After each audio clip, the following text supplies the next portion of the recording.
माघ मास की चतुर्थी तिथि को यह व्रत संतान की मंगल कामना से किया जाता है। इस साल सकट चतुर्थी व्रत 17 जनवरी 2025 को रखा जाएगा। इस दिन संतान की लंबी उम्र और अच्छे भविष्य की कामना से माताएं व्रत रखती हैं। माताएं अपनी संतान की लंबी उम्र और सुख समृद्धि की कामना के लिए पूरे दिन निर्जल व्रत रख करके गणेश जी से पूजा अर्चना करती हैं, अपने पुत्रों की लंबी आयु की कामना करती हैं और शाम के समय में चंद्रमा के दर्शन के उपरांत ही यह व्रत खोला जाता है। इसके बाद ही व्रत का समापन माना जाता है।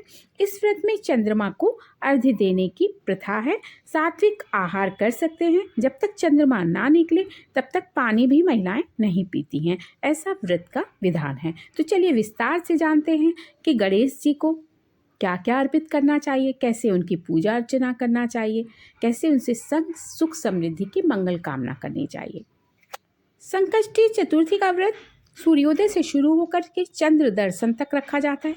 इस दिन सुबह जल्दी उठकर स्नान करके स्वच्छ कपड़े पहन लेना चाहिए और पूजा स्थल को साफ सुथरा करके भगवान श्री गणेश की प्रतिमा स्थापित की जानी चाहिए। भगवान को दूर्वा, मोदक, फूल और दीप अर्पित करें।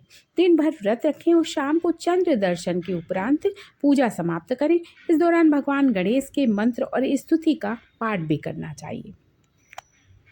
मैं आपको बता दूं कि गणेश जी के सामने एक दीपक जरूर जला दें। नहा धो करके स्वच्छ कपड़े पहन करके तिलकुटा चौथ पर गणेश जी पर दूर्वा और सुपारी अर्पित करना चाहिए।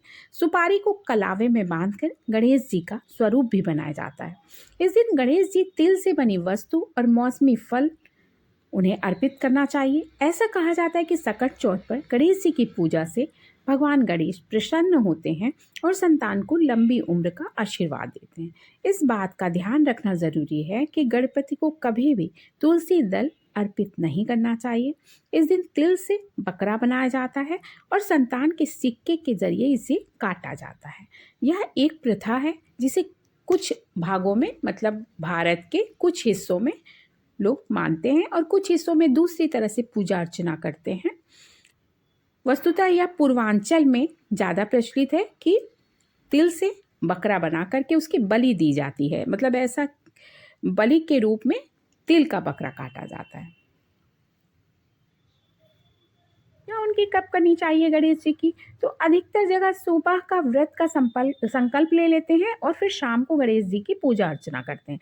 सबसे पहले उनकी पूजा करके इस व्रत की कथा पढ़ी जाती है। इसके बाद चंद्रमा के निकलने के बाद उन्हें अर्घ्य अर्पित किया जाता है और उनकी पूजा अर्चना की जाती है। चंद्रमा को सभी चीज़ें अर्पित करके आरती उतार कर प्रणाम करके संतान की लंबी उम्र की कामना की जाती है और उसके बाद महिलाएं व्रत का पारण करती हैं। तो व्रत का पारण भी फलाहार ही होता है। इसमें खाना दूसरे दिन ही खाया जाता है और उस दिन जब चंद्रमा को अर्घ्य अर्पित कर देती हैं महिलाएं, तो शकरकंद है, दूध है, शकरकंद है, तिल है, ये चीज़ें इन चीज़ों से पारण करती हैं और दूसरे दिन पूरा भोजन दूसरे दिन प्रातःकाल ही करती हैं। संकष्टी चतुर्थी का व्रत भगवान गणेश जी की कृपा पाने के लिए अत्यंत शुभ माना गया है। इस दिन की पूजा से नकारात्मक ऊर्जा समाप्त होती है और घर में सुख समृद्धि का वातावरण, शांति का वातावरण बनता है और इस व्रत को रखने से न केवल संकटों से मुक्ति मिलती है बल्कि यह व्यक्ति के जीवन को सुख, शांति और समृद्धि से भर देता है।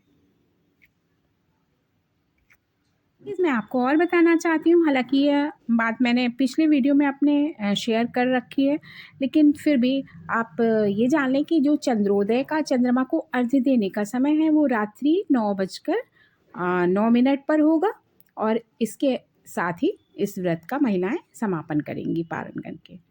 जिसमें पारण में तो मैंने आपको बताया ही है कि मतलब उसमें फलाहार ही करना है। दूसरे दिन ही व्रत का पारण विधिवत पूरा भोजन के साथ करना है।